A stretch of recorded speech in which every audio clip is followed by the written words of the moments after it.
suis Alizée Lopez-Persem et je suis postdoctorante à l'Institut du cerveau à Paris. Et je travaille dans une équipe qui s'appelle le Front Lab et qui étudie les fonctions exécutives dans le cerveau, à la fois d'un point de vue clinique et d'un point de vue plus fondamental. Donc, quels sont les mécanismes du cerveau chez les participants sains, donc vous ou moi. Mon projet de recherche, il s'intéresse à la créativité.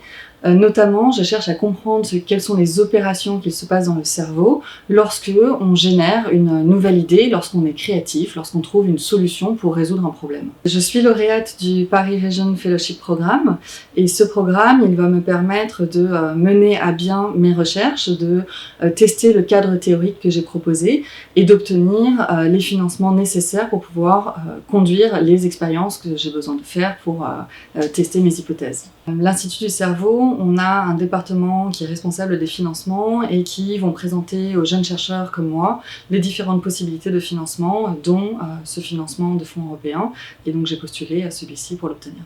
Ce programme, il va permettre de mettre en relation des chercheurs avec aussi le monde de l'entreprise. Et moi, par exemple, dans mon programme, il y a toute une partie où je souhaite amener les résultats de mes recherches à la société, notamment par le développement d'applications smartphone ou ce genre de choses. Et ça, c'est un des gros avantages du programme. Obtenir des financements en recherche, c'est vraiment pas facile. Il y a deux choses à financer. Il y a le salaire et on a besoin de financement pour faire nos expériences, etc. L'avantage de ce programme, c'est qu'il fournit les deux.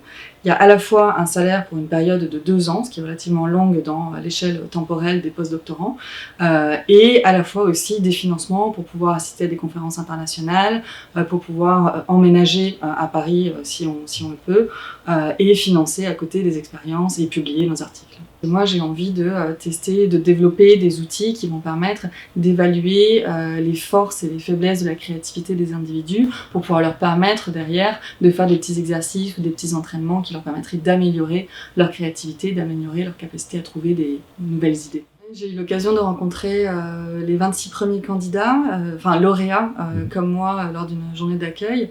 Et en écoutant la diversité des projets, j'ai eu l'impression de faire partie d'une communauté qui peut être extrêmement enthousiasmante et puis stimulante pour développer mes propres recherches, notamment en jouant sur la diversité et la multidisciplinarité des différents sujets que j'ai pu écouter.